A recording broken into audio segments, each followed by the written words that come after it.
Hey, it's Maddie.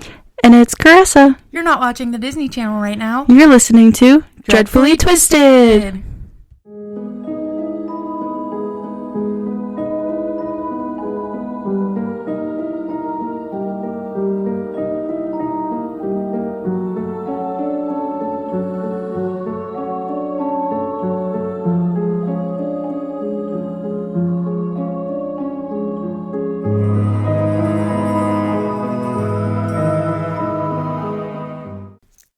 Hello, everybody.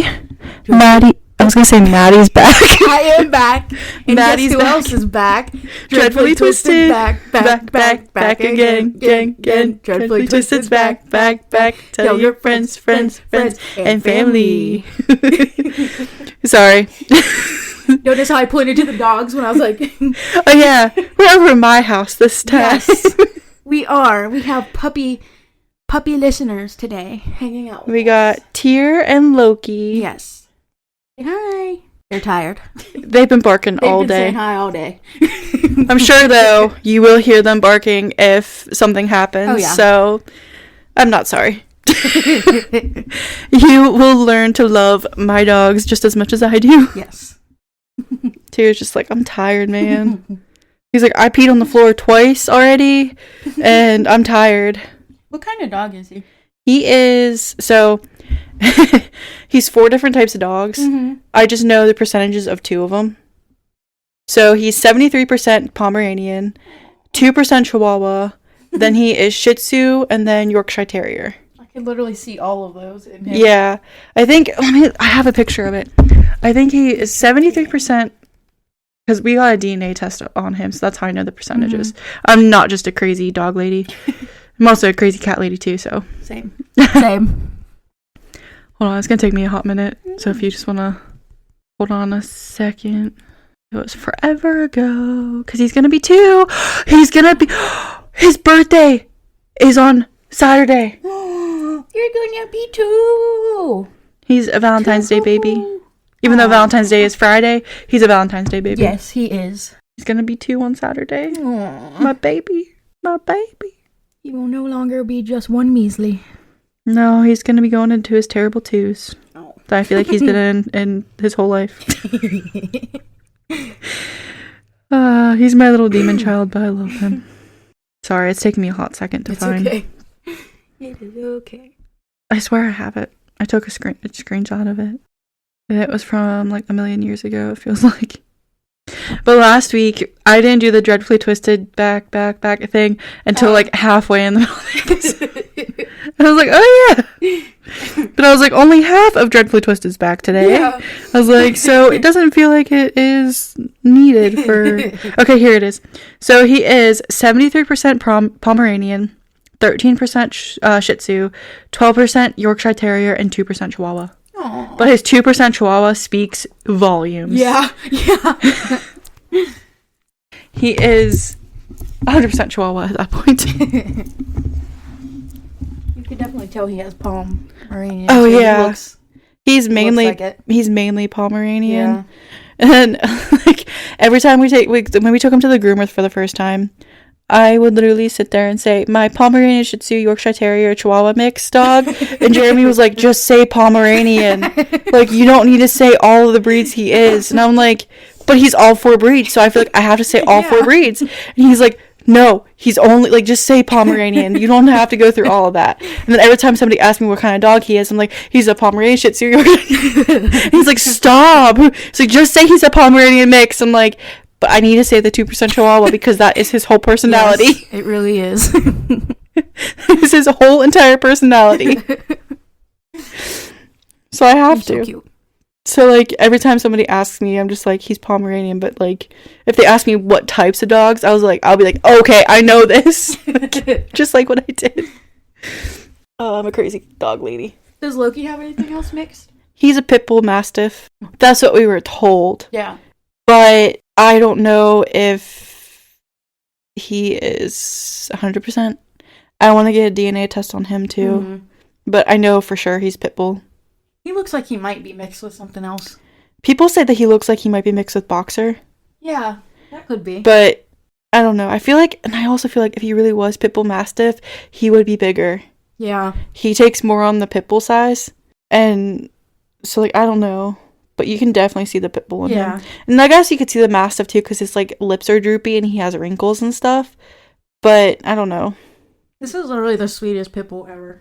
Oh, yeah. He is so sweet. Like, literally, he has never bitten me or anyone. He literally just loves to snuggle and, like, just sit on you and just wants pets and loves. Like, it's literally so cute. The one time I was playing with him, though, he jumped up as I was bending down and he scratched my eye, and ever since then, he won't play with me. Aww. Ever since then, he refuses to play with me. Because he knows he hurt me that one time, and he's too afraid to. That just shows also how sweet he is, and, like, also how he is with Tyr. Since Tyr is so small, like, he's, like, a quarter of his size. Like, if I have videos of them playing, and Loki doesn't, like, do anything. Like, he'll maybe, like, hold him down, but he's never, like, bitten him or gotten angry with him or anything. Like, yeah, he'll, like, open his mouth and, like, shove him, but, like, he's never bitten him. He's never, like, got aggressive with him or anything. Like, he just takes it. So, like, it just shows, like, how sweet he is. Literally have the sweetest dogs. They're so cute. Yeah. And cats. Thank you. But every time my mom comes over, she's like, I'm so scared of Loki. I'm like, he's not going to do anything to you. Yeah. Like, literally, like, the worst he's going to do is lick you. Lick you and sit on your lap. He just wants, and he likes to act tough when people first come over. He'll bark and bark and bark. And he likes to act scary. But he really isn't. He's just a big baby seal. That's what I say. He's just a big baby seal. Yep. Literally. A big baby. He's just a baby. He's just a baby. He's looking at me like... He's like, I'm tired. Aw. Speaking of, he just put his head resting on my lap just now. Yeah, he's the sweetest. I love him so much. He's gonna be 6 this year. You're gonna be 6? Yeah, he's gonna be old. Makes me sad, because I'm like, he was just like 2 years ago, it feels like we got him, but no, it was gonna be 6 years. I'm like, oh my god. Then Ratchet's gonna be 8, and I'm like, I can't handle this. How small was he when you first got him? Ratchet or Loki? Loki. I think I have a picture. Yeah. Sorry that we're getting...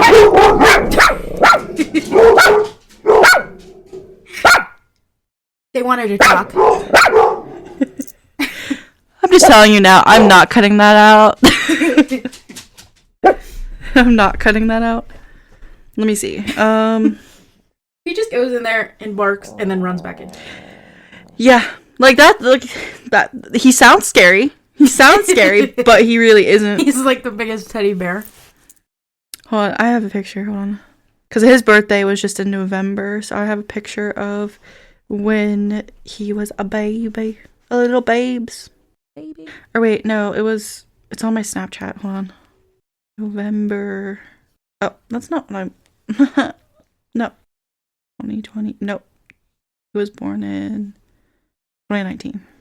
He was... Yeah. So, this is a picture of how small he was. And then the day we got him, like this picture of him and Jeremy. Oh my god. He was like... him. He's like the size of Tyr right now. Aww. He was so tiny. That was whenever we brought him home. He was so small. He was small. It's so crazy how dogs can grow like that big. Mm-hmm. Like they just... What the heck? Yeah, like he was Tyr size. I know. And now he's 75, 80 pounds. Yep. Tyr's like, I'm not gonna be very big. I'm a small pup. Oh yeah, he's probably not gonna get any bigger. Although his DNA test said that he could be between 9 to 15 pounds. But I think he's still 6 to 7 pounds. Yeah. I don't think he's ever going to be 9 pounds unless he, like, gets fat. But Luca's probably about 15 pounds. Yeah, so Ratchet's going to be 8 this year, and Snickers is going to be 7. And I'm just like, oh, my babies are growing up. It makes me sad. I know. But not that we went on, like, 10 minutes of talking about animals. That is okay. We need an animal conversation before this. So, is it that rough? This is a rough one. It is so interesting though, because what is wrong with you? You'll find out why I'm saying that. And you're gonna say the same exact thing, because what is wrong with him? So this is gonna be Dr. Death Part 1. Part 1? Part 1. Because I don't know if anybody else has seen the show, Dr. Death, but if you haven't, you should definitely go watch it. But don't watch the second season until after part 2. So, where can you watch this on? I think you told me I think it's not last week. Oh my god, it's been longer than a week since I've seen you. Oh my god. No, what the heck? It's crazy. I know. I think it's on Peacock. Let me see. Oh, okay. On Peacock. I don't know where else you can watch it, but it's definitely on Peacock. Okay, we have that. Yeah. Yeah, definitely watch that. It's so good. Well, it's literally crazy because the show is good. So yeah, part 2 is going to be about another Dr. Death. Jeez. Yeah. And then there's actually going to be a part 3 called Nurse Death. Whoa. Yeah. So 3 different people, 3 different situations. That is so scary though, because they're in the medical field. I know. And you have to You're supposed to trust these people. Yeah, that's exactly how I felt whenever Dexter, whenever he killed that nurse because she was killing Harry. Mm-hmm. Crazy. Makes me scared. I know. Same. It's you have so much power and you're gonna use that with that. Yeah. You're gonna literally do it for not the good, you're gonna do it for the bad. Whenever you're in a profession where you're supposed to do good for the world. Yeah, exactly. It's just what is wrong with you? What is wrong with you? So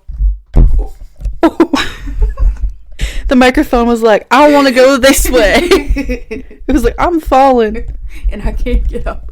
Okay. Here we go. Alright. I could never rehinge. Yeah, exactly. Can we rehinge? Probably not, but we will attempt. So, I will show you a picture of him after because he just looks creepy. So does Nurse Death. And the second Dr. Death literally looks so normal. He looks like a doctor that everybody would want to go to because he just looks so nice and sweet and normal, which is even scarier because you would think that you could trust him and you definitely can't. So yeah. These are gonna be some good stories, some crazy what is wrong with you type stories. Not good in the sense of good but interesting. Interesting. Yes, exactly. So shall we dive in? Yes. Okay. Oops. I'm screen recording. What was I screen recording? Okay. How long were you screen recording? 1 minute and 16 seconds. It was literally just of nothing. It was just of my It was your phone was hey! Or maybe it was my ghost. Maybe. Hi.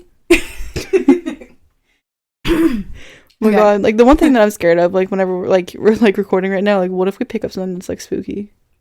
That would be kind of cool. That'd be awesome. Yeah, it would.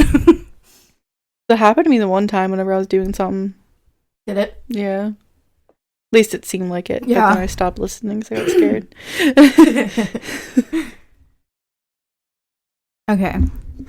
Christopher Duntsch was born in Montana and spent most of his youth in Memphis, Tennessee. His father, Donald, was a physical therapist and Christian missionary, and his mother, Susan, was a school teacher. He was the oldest of 4 children. He had 2 brothers, Nathan and Matt, and a sister, Liz. Christopher is a graduate of Evangelical Christian School in Cordova, Tennessee, where he was a football player.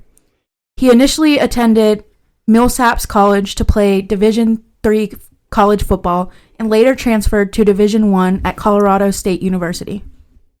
Former teammates later said that while he trained hard, he lacked talent. Christopher returned home to attend Memphis State University, which is now the University of Memphis.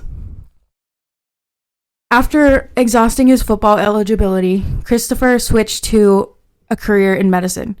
He completed his undergraduate degree in 1995, then continued to an ambitious MD PhD program.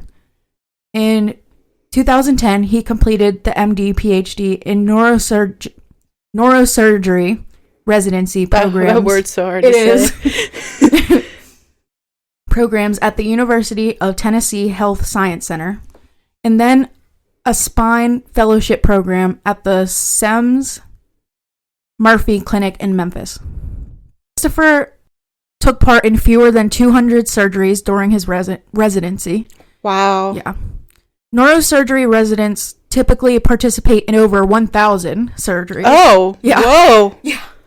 He was suspected of being under the influence of cocaine while operating his 4th year of residency training and was sent to a program for impaired physicians. And he was able to still become a doctor? Oh, yeah. The whole system's so messed up. He remained there for several months before being allowed to return to the residency. Only months? Yeah. What the heck is wrong? Everything's just throwing up red flags here. Oh, yeah. Don't worry. It's going to be like a whole parade of red flags. Like, several of his friends recalled him going to work after a night of doing drugs, with one saying he would never allow Duntsch to operate on him. Oh my god. Be careful with this, because it's like not. It's only like has like metal things. Okay. So just don't lean on it too much. Sorry. That's okay. Just Jeremy always yells at me for that. He's like, "Don't lean on this." And I'm like, "Okay." Just make sure it's everybody. Don't lean on this, because it is only held up by like 2 metal rods, and that's it.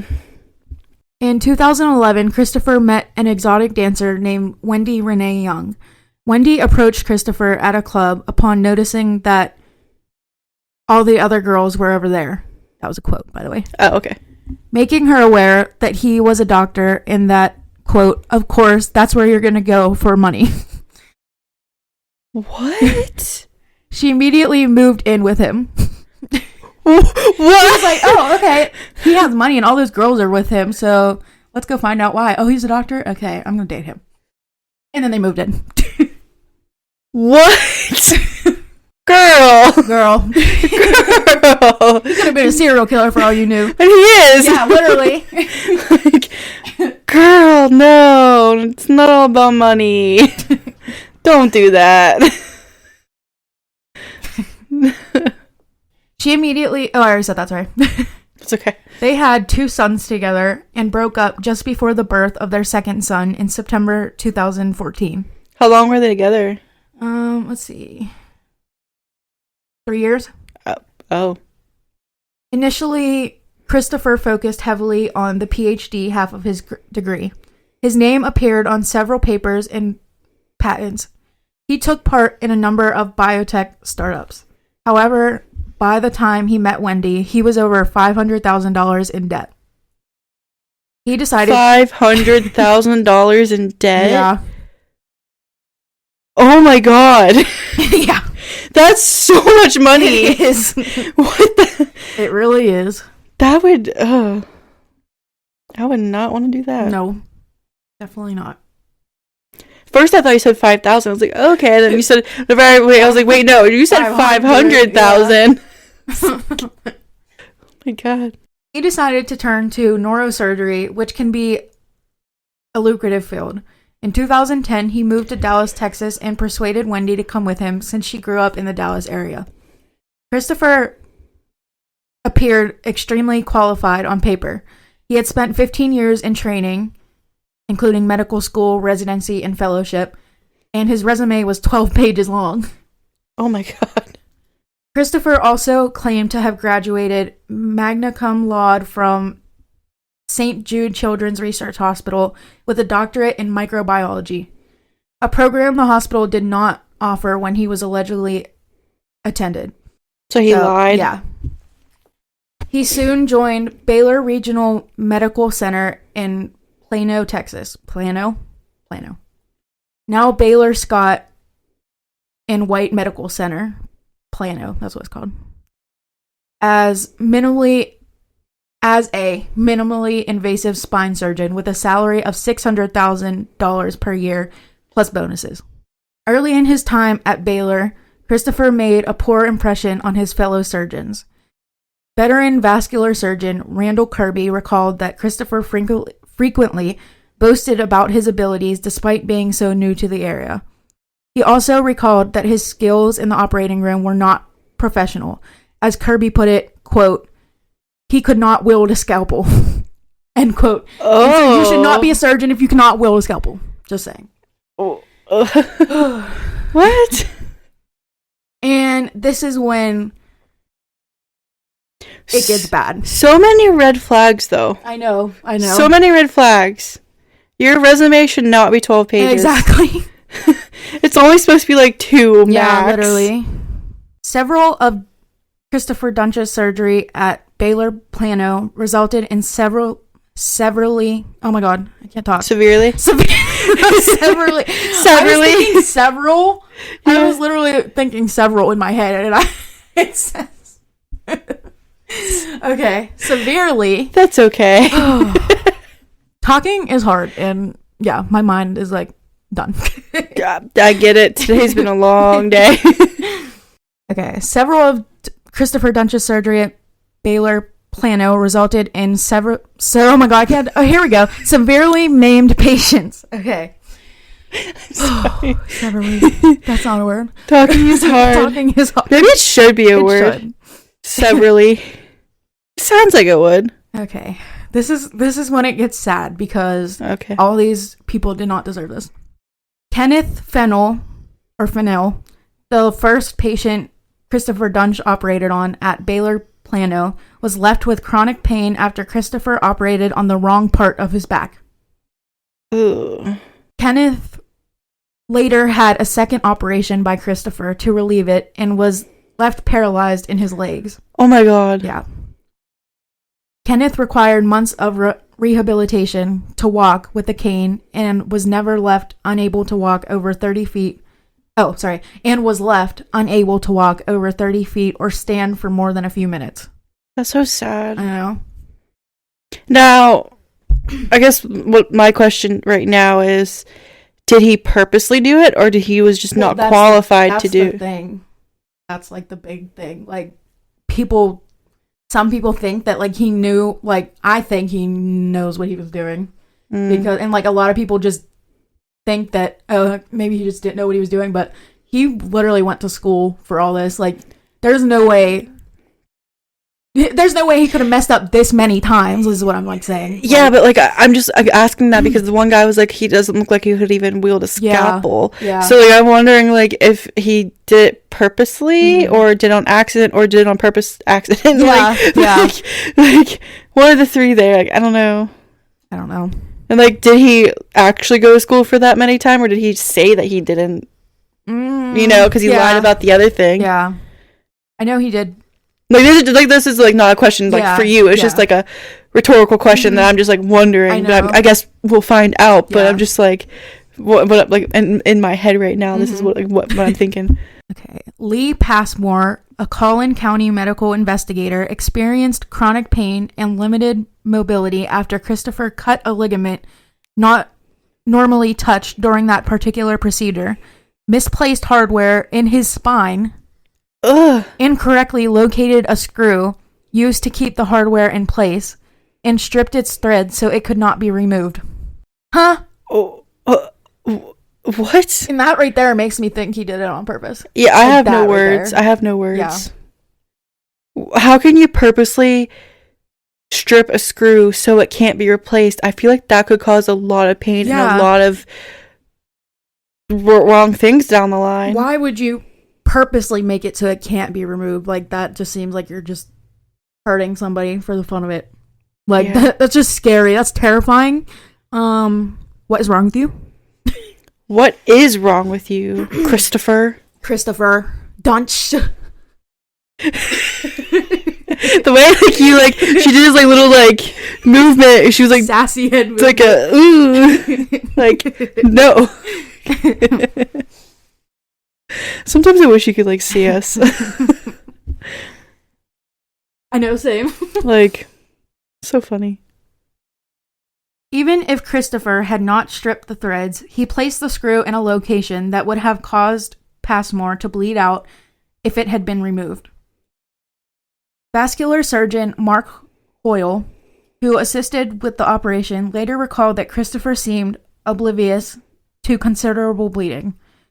Hoyle became so disturbed by Christopher's actions that at one point he physically restrained him and later told him to his face that he was dangerous. Christopher's behavior led to Hoyle to question his sanity. Barry Morguloff, the owner of a pool service company, was left with bone fragments in his spinal canal after Christopher tried to pull a damaged disc out of his back with a grabbing tool. That just seems like totally wrong. Yeah. I guess probably not how you're supposed to do that, but okay. Christopher initially refused to give Barry any pain medication, claiming he was a, quote, drug seeker. Oh my God. Barry eventually lost most function on his left side and required a wheelchair. Kirby assisted with the surgery and recalled that Christopher continued making mistakes even after having the correct anatomy pointed out to him. Seriously? They're literally showing you what to do and you still did it wrong. How? Like, are you that dumb? I know. Like, how? You're literally being, like, shown, like, this is what you do. And then you're like, I'm not going to listen to them. It's like, okay. Does the complete opposite of what you were just told to do. Like, what? And you're still a doctor at this point? Like, what? Exactly. At that point, I'd be like, okay, you're a lost cause. Get out of here. Yep. Bye. Bye. Bye, Felicia. Bye, Felicia. Barry later recalled that he walked out on a follow-up visit with Christopher when he displayed clear signs of being... Okay, I don't know what that is. Oh. Under the influence of alcohol. What was the word? Inebriated? Inebriated. Yeah. Jerry Summers. Okay, this one is like the biggest one. And like, when I tell you, when I watched this show, I was shook to the core. Jerry Summers, a longtime friend of Christopher. This is like his best friend in life. Like, this is like terrifying. Came to Baylor Plano to have 2 neck vertebrae fused. During the operation, Christopher botched the removal of a disc, rendering Summers a quadriplegic. He performed a second surgery and packed the space with a large amount of gel foam, constricting the spinal cord. The anesthesiologist who worked on the surgery recalled that Summers lost almost 1,200 milliliters of blood. What? Yeah. More than a fifth of his blood volume and almost 24 times the typical amount lost in a spinal fusion. The nurses and other staffers who took part in the surgery expected Summers to have revision surgery, but Christopher refused to do it. Summers later stated that he and Christopher used cocaine the night before his surgery. Although he passed a drug test, Baylor Plano officials were concerned enough to force Christopher on a leave pending a peer review. While he was cleared to resume operating while the review was underway, why? Hospital officials requested he limit himself to minor surgeries until it was complete. Summers then admitted the cocaine claim was untrue and said he only made it up after being upset that Christopher Duntsch refused to check on him. Summers remained a quadriplegic and died in 2021 of an infection related to complications from the surgery. So he basically killed his best friend. Well, he didn't basically kill his friend. He killed his best friend. Oh my God. The whole entire time you were talking, I had my mouth open like this. And I was just like staring at you. And like what's so sad is Summers, what was his first name? Jerry. So yeah, Jerry. What's so sad is Jerry probably went to Christopher because he's his best friend. Yeah, exactly. And he felt comfortable and trusted him to do a good job. And then Christopher just freaking killed him. And then he literally was like, asked him to do another surgery because he wanted to be fixed. Yeah. And then he didn't. How could you do that I know. to your best friend? Exactly. It makes me so sad. Like, I would, like you have to be some sort of freaking psychopath that has no feeling whatsoever, because like with me, like with you, or like anybody else for that, like in that matter, like any of my friends or anything, like I would never want to ever let anything hurt you. Mm-hmm. If anything does hurt you, oh, you know I'm gonna like go like haywire. But like, oh my God. What is wrong with you? What is wrong with you? What the... Like, I have no words right now. Like, Poor oh my Jerry. God. I know, poor Jerry. I hope he's resting in peace. Like, oh, I feel so bad for him. But it's like, he couldn't even suit him, could he? No, and he didn't even check on him. Yeah, like, what's wrong with you in that way? Literally, just a terrible human being. I hate him. If you could do that to your best friend, then you are a demon. I don't know. Even if he didn't do all this on purpose, and he would have known that he was bad at this, because clearly he's already messed up this many times. Why would he go through with it if that's his best friend? Exactly. If he knew he wasn't able to do this, if he knew like he wasn't qualified, or if he knew like he was like doing this on, like, even if it was an accident, like, you would not be like, oh yeah, let me do this major surgery on my best friend and then kill him. Yeah, exactly. Oh my God. I am heated. I am so mad. I too. I feel bad for Jerry. Same. Poor Jerry. Poor Jerry. Kelly Martin was undergoing a routine back operation when Christopher cut through her spinal cord and severed an artery. Ugh. He continued operating despite clear signs that Kelly was losing a large amount of blood. Over warnings by a trauma surgeon, colleague, and anesthesiologist. He refused to acknowledge anything was wrong, hindering the ICU's team's efforts to save Kelly. When she awoke from anesthesia, she was screaming and clawing at her legs, forcing the ICU team to anesthetize her. I can't talk. I'm sorry. I don't know how to pronounce that. Where? Anesthesia? No. Or reapply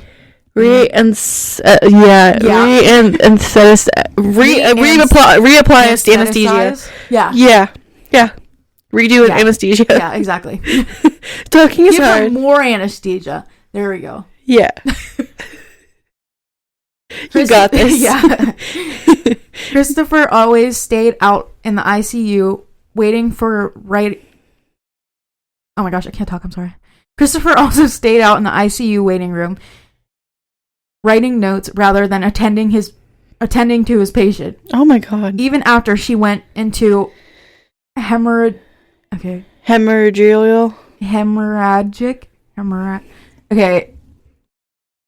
Yeah, hemorrhagic cardiac arrest. You're doing great. You got this. I'm not being sarcastic either. If that came off sarcastic, I am so sorry. I'm literally saying like you're doing great because I can't speak either. So I did not like. Sometimes I say things and it comes off the wrong way. Okay. I knew what you read. Don't worry. I was trying to give you like a. Yeah. You're doing great. I believe in you. I feel so bad. Kelly Martin ultimately bled to death. Oh my God. Because he literally totally left. What is wrong with him? I can't. So wait, so he butchered her. Cut an artery. And then she went back to her hospital bed, and her artery was still bleeding? Or like... Well, this was during a routine back operation. And he severed an artery, and then she was losing a bunch of blood, and he literally just left. Oh, so he left like in the middle of the surgery? Yeah.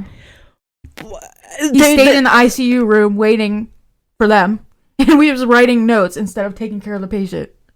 What was the hospital do? Like, did they not check it? Like, there was other people in there working on him, I think. Why didn't they do anything? I don't know. I mean, they probably were trying, but I don't know. Maybe there wasn't. Now that I'm like thinking about it, because maybe there wasn't other people working on him. Normally, there's working on her. Like, normally if there's a surgery, there's multiple people in the room. Yeah.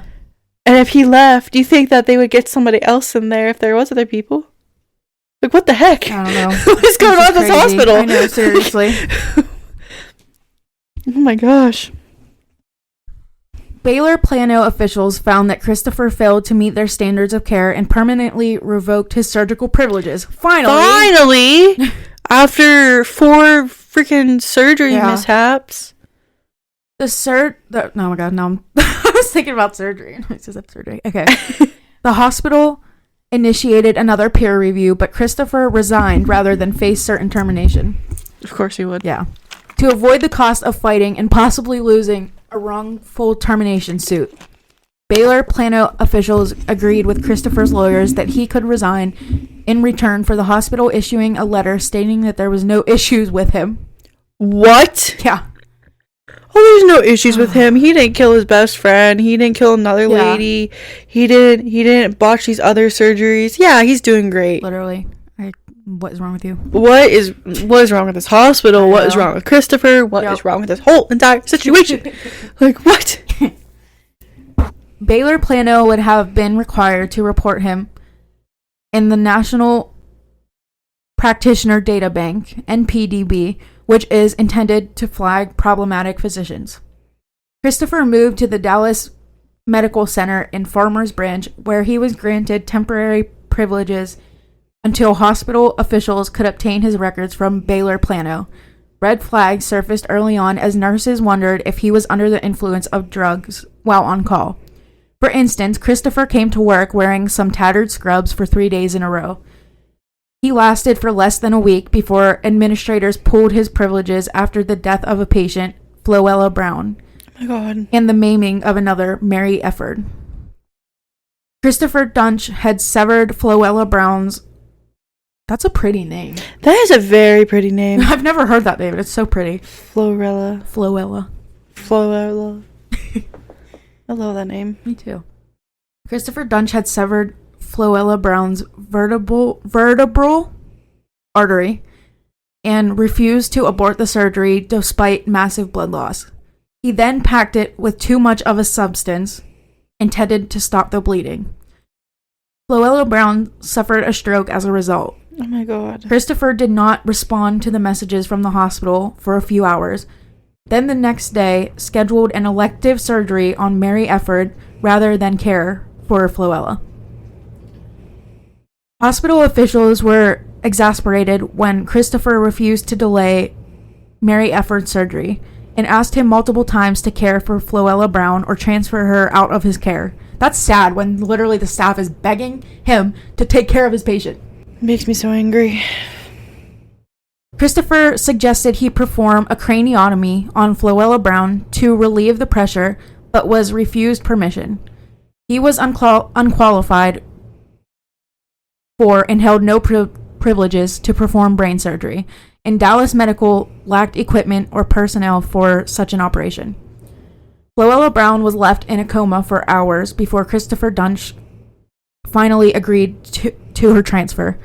By that time, Floella Brown was already brain dead. Oh my God. That makes me so sad. I can't stand this guy. Yeah, like... Ugh. You know.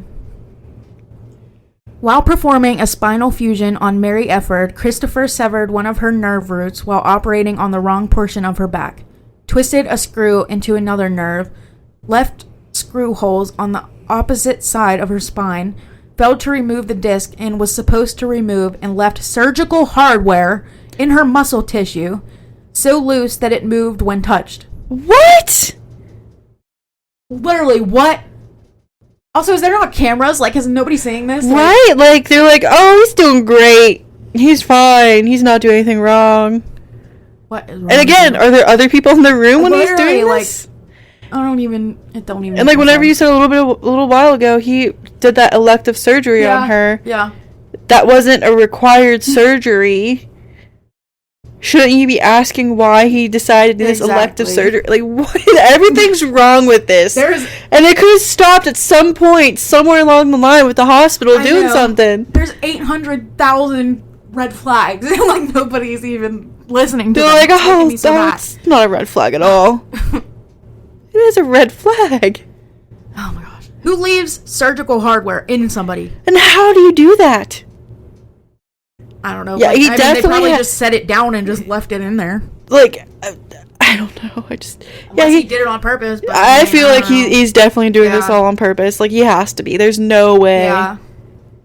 You can mess up this freaking bad. Yeah, you can probably hear Loki snoring because he's snoring, so I'm sorry. I'm not removing that either. Despite several warnings from his colleagues that he was not doing the surgery correctly and was attempting to put screws into muscle rather than bone, Christopher persisted. Mary Efford was left paralyzed. Oh my God. She later recalled waking up feeling, quote, excruciating pain of 10 plus on a scale of 1 to 10. Several people in the operating room for Efford's surgery suspected Christopher might have been intoxicated, recalling that his pupils were dilated. Oh my god. He's probably on cocaine. Probably. Longtime spine surgeon Robert Henderson performed the salvage surgery on Mary Efford. When he saw the imaging from Christopher Duntsch's surgery, he was certain that there would be legal action and had the salvage surgery recorded. Thank you. Finally. Robert Henderson compared what he found when he opened up Mary to the results of a child playing with Tinker Toys or an erector set. What? Yeah. That's insane. That is insane. He described Christopher's surgery as an assault and concluded that Mary Efford would have been bedridden had the salvage surgery not been performed. Oh my god. The damage to Mary Efford led Robert Henderson to wonder if Christopher was an imposter. He could not believe that a real surgeon would botch Mary's surgery so badly. He later recalled that in his view, anyone with a basic knowledge of human anatomy would know that he was operating in the wrong area of Mary's back. Exactly. Like, why wouldn't you know this kind of stuff? Yeah, you're a doctor. You should know. And if you had all this kind of schooling and all this, like, a 10-page resume and stuff, clearly you know what you're doing. So, put two and two together, people. He makes me so mad. Yes. Robert Henderson sent Christopher's picture to the University of Tennessee to determine whether he actually had a degree from that institution and received a confirmation that he did. He called Christopher's fellowship supervisor in Memphis and the supervisor of Duntsch's residency, and it was then that he learned about the incident that led him to be referred to the impaired physician program. Despite both of his surgeries at Dallas Medical going terribly awry, hospital officials did not report him to the NBDB. At the time, hospitals were not required to report doctors who only had temporary privileges. Not required? You should have always been required. Exactly. Like, what? Still them doing it, what's the difference? Like, it just makes me so mad. After leaving Dallas Medical, Christopher Duntsch received privileges at Southampton Community Hospital in Dallas and also took a job at an outpatient clinic named Legacy Surgery Center, which is now Frisco Ambulatory Surgery Center in Frisco, Tennessee, I think? Yeah, Texas. There he oh my gosh, I can't talk. There he damaged a patient Jeff Cheney's spinal cord, leaving him without feeling on the right side of his body. He then damaged patient Philip Mayfield's spinal cord, drilling into it and leaving him partially paralyzed from the neck down. After undergoing physical rehabilitation, Philip Mayfield was able to walk with a cane, but continued to experience paralysis on the right side of his body in his left arm. He also reported shooting pains throughout his body. Philip Mayfield died, trigger warning, because this is around this time is very triggering. Philip Mayfield died of COVID-19 in February 2021, according to his wife. He had been vulnerable to the virus due to complications caused by Christopher Duntsch. That's so sad. He's literally causing so many people to die. And he's ruining all these people's lives, too. That are still alive and now paralyzed and can't walk. It's so sad. And so far, he hasn't got any freaking... Nope. Anything for it. No justice at all. And he's still just doing it. I know. While attempting to remove degenerated discs in Marshall, a.k.a. Tex. I'm going to go by Tex because it's the easiest. Okay. Muse's back. Christopher left surgical hardware floating in between the spine and muscle tissue. Again. What? He literally left instruments inside somebody. Again. How? And that has to obviously, the person obviously has to feel that too. Yeah. It has to be very uncomfortable. Painful. Especially if it's a scalpel or something sharp or something. What is wrong with him? I can't. Hex woke up in considerable pain, but Christopher convinced him it was normal. He then prescribed Hex so much Percocet that he had a pharmacist refuse to fill the prescription. Wow. Yeah. Pharmacist feared Christopher was trying to kill Tex. Even if, literally, if the pharmacist thinks you're trying to kill him, clearly something needs to be done here. Yeah. Like, Tex spiraled into opioid addiction that cost him his wife and his job. Oh. He later recalled that he read about Kelly Martin's death on the day before the surgery, but Christopher had cursed him out when he called to ask about it. What? Yeah. On Jacqueline Troy, Christopher damaged her vocal cords, her trachea, and an artery. Jacqueline was left barely able to speak above a whisper, had to be sedated for weeks, and had to be fed through a feeding tube for some time as food was entering her lungs.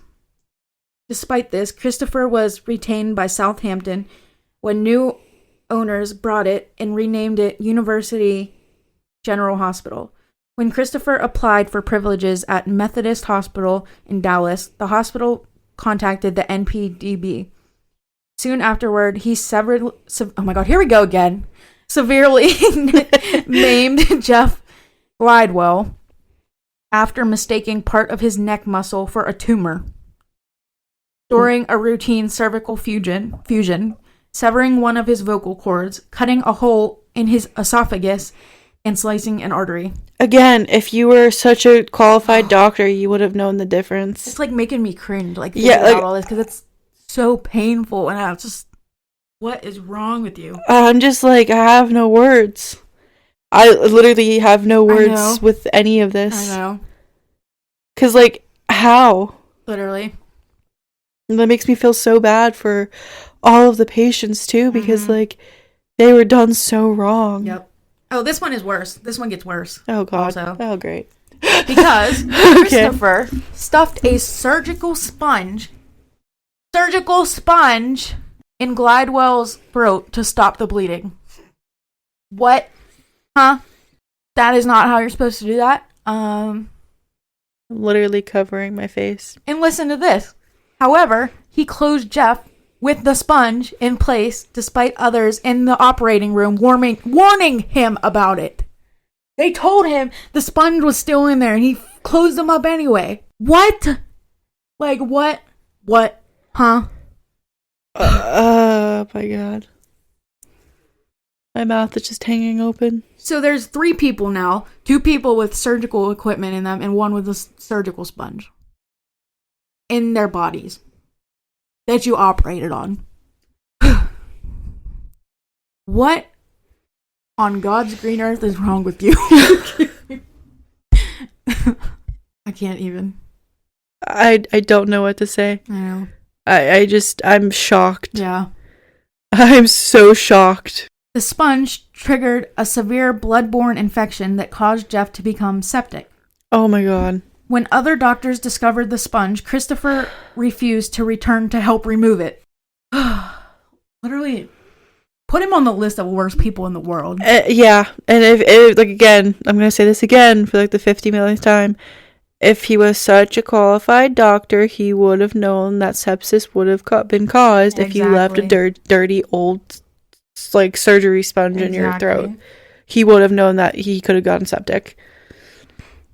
And that could kill you. And then he was going to wake up and be like, oh yeah, it's normal that you feel something in your throat. Like, what? No, it's not. None of it is. Like, clearly they could tell when something is in them or like something is wrong. And once you go septic, it's really hard to heal from that. And now he just refuses to fix it. Fire him. Make him leave. Don't let him ever be a doctor again. After several days, Surgeon Randall Kirby was brought in to repair the damage and later described what he found after opening Glidewell's back up as the work of a, quote, crazed maniac. Yeah. He later told Jeff that it was clear Christopher Duntsch tried to kill him. Jeff was left with only one vocal cord. This is Glidewell. Jeff Glidewell. Permanent damage to his esophagus and partial paralysis on his left side. Randall Kirby claimed that it looked as if Christopher had tried to decapitate Jeff and contended that such a botched surgery, quote, has not happened in the United States of America before. Tried to decapitate him? Yeah. Insane. Isn't this just insane? What is literally wrong with you? I can't believe somebody actually did this. It sounds like it's something from a horror movie. I know, it does. Or that a TV show. It doesn't seem like it would be real life. The fact that this was not that long ago. Jeff Gladwell has reportedly still suffering the ill effects of Christopher's operation years later and has undergone more than 50 procedures to correct the damage.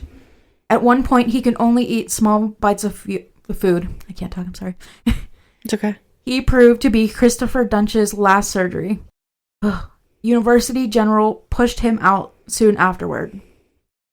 Randall Kirby wrote a detailed complaint to the Texas Medical Board calling Christopher Duntsch a sociopath who was, quote, a clear and present danger to the citizens of Texas. Under heavy lobbying from Randall Kirby and Robert Henderson, the Texas Medical Board suspended Christopher's license on June 26, 2013. The lead investigator on the case revealed that she wanted his license suspended while the 10-month probe was underway, but board attorneys were unwilling to agree. According to board chairman Erwin Zeitzler, many board members found it hard to believe that a trained surgeon could be as incompetent as Christopher Duntsch appeared.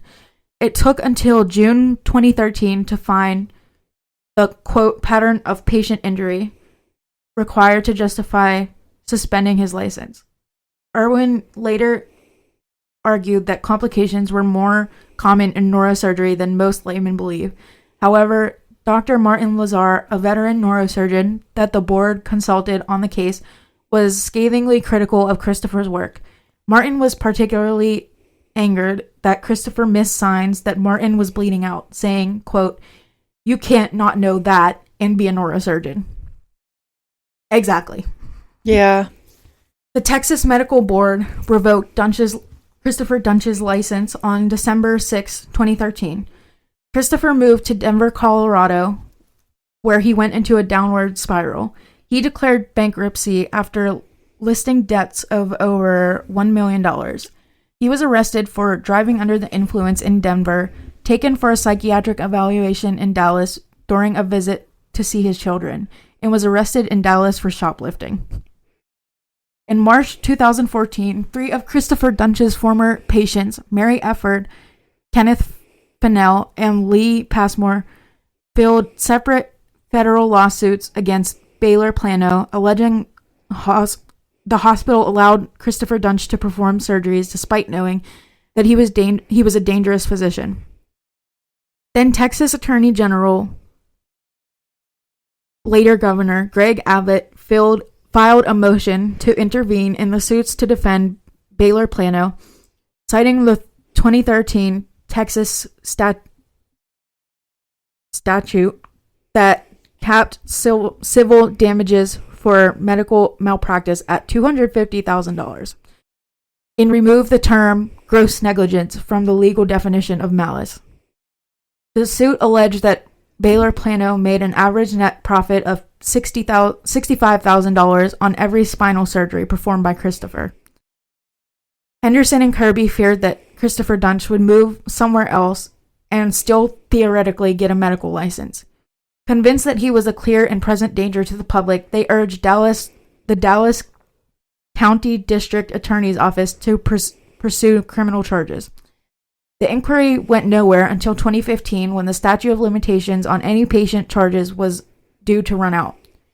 Part of the problem was being able to prove that Christopher's actions were willful as defined by Texas law. After interviewing dozens of patients after the survivors, prosecutors concluded that Christopher Duntsch's actions were indeed criminal and nothing short of imprisonment would prevent him from practicing medicine again.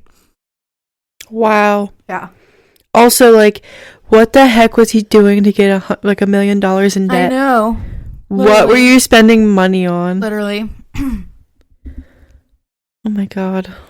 As part of their investigation, prosecutors obtained a December 2011 email in which Christopher boasted that he was, quote, ready to leave the love and kindness and goodness and patience that I mix with everything else that I am and become a cold-blooded killer. Wait, what? Yeah. That was an email. Was that a quote? Yeah. Can you read that again? Yeah. Ready to leave... Okay, Christopher boasted that he was, quote, ready to leave the love and kindness and goodness and patience that I mix with everything else that I am... everything else that I am and become a cold-blooded killer. There it is right there. Yep, there it is. There it is. Right there. There it is.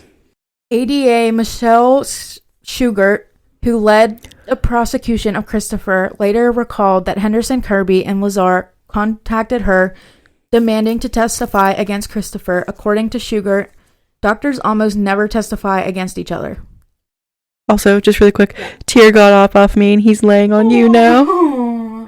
He got up and he was like, I want to cuddle her. I'm sorry, I just had He's to. He's taking turns. Both dogs are on you. Sorry, I didn't mean to interrupt. I just thought it was cute because he got up, looked at me, looked at you, and just laid down right next to you. And I was just like, oh, he loves her. Oh, you can hang out with me anytime.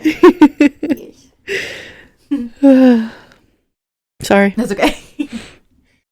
In an article for the Texas Prosecutor, the Journal of the Texas District and County Attorneys Association, Schugert and other members of the trial team recalled that their supervisors were initially skeptical when presented with the case, but eventually found themselves in, quote, overwhelming disbelief that a surgeon could do what Christopher was accused of doing. Mm-hmm. As the trial team put it, the scary pattern of Christopher's actions became apparent to others in the office, leading the DA to give the green light to take the case to a grand jury.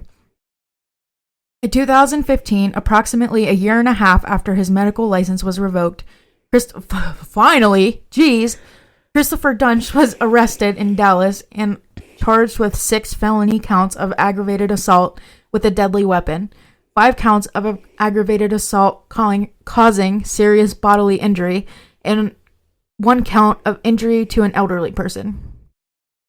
The indictments were made 4 months before the statute of limitations would have expired. The last charge was for the maiming and paralyzing of Mary Efford. Prosecutors put high priority on that charge as it provided the wildest sentencing range. Just did not want to come out. With Christopher facing up to life in prison if convicted. It's also crazy though that they like in those indictments, not one of them was about murdering somebody. I know, literally. They also believed that charge was easy to prove in court. Christopher was told repeatedly that he was not placing the hardware in the correct position, and the fluoroscopy and images from Mary Efford's surgery proved this. Prosecutors sought a sentence long enough to ensure that Christopher could never practice medicine again. For the same reason, prosecutors opted to try Christopher for Mary Efford's maiming first. He was held in the Dallas County Jail for almost 2 years until the case went to trial in 2017. By this time, Christopher was almost penniless, and the court appointed a lawyer for him. Schugert argued that Christopher Duntsch should have known he was likely to hurt others unless he changed his approach, and that his failure to learn from his past mistakes demonstrated that his maiming of Mary Efford was intentional. Prosecutors also faulted Christopher Duntsch's employee for not reporting him. Thank you. Wow. They argued that he was not motivated to continue operating because the lucrative salary of a neurosurgeon would solve his mounting financial problems. Over objections from his lawyers, prosecutors, called many of his other patients to testify to prove that his actions were intentional. According to his lawyers, Christopher did not realize how poorly he had performed as a surgeon until he heard the prosecution experts tell the jury about his many blunders in the operating room. Christopher's defense blamed their client's actions on poor training and lack of oversight by the hospitals. Schugert encountered that the 2011 email sent after his first surgeries went wrong proved that Christopher knew his actions were intentional. Yeah. Christopher Duntsch, Texas Department of Criminal Justice, is housed at the OB Ellis unit outside Huntsville.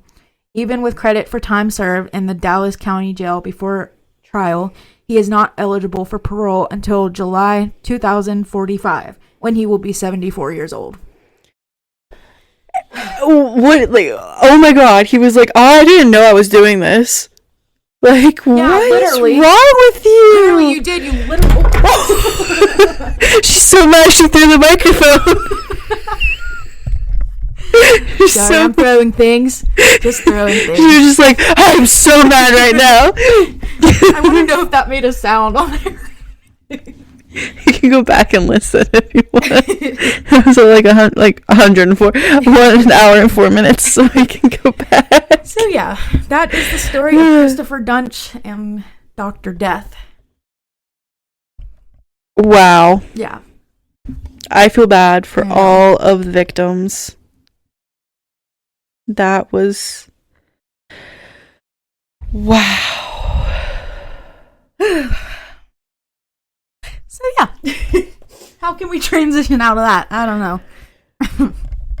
Well, we're just gonna end it right here because I don't know how.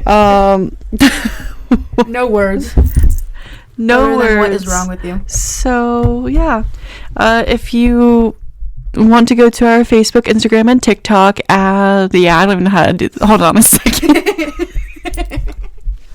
I can never do this. Oh, I'm just in my pictures. That's fine. It's cool. It's fine. What? Words are not wording. I just don't know. Where is this? Okay. Yeah, so we're just, I don't know how to transition out of this. There's like no way. I know. Oh, you're going to show me the picture of him. Oh, yeah. He just looks creepy. Like his face, his eyes, like. Yeah. He just looks like dead, like no emotion. He has dead eyes for sure. But this was him before. His eyes look crazy. I know. You can just tell something's not right.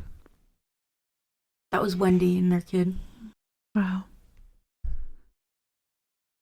So if you would like to see the picture of this awful, awful, awful guy and see how crazy his eyes look and how dead they are, you can go to our Facebook, Instagram, and TikTok at Dreadfully Twisted Podcast.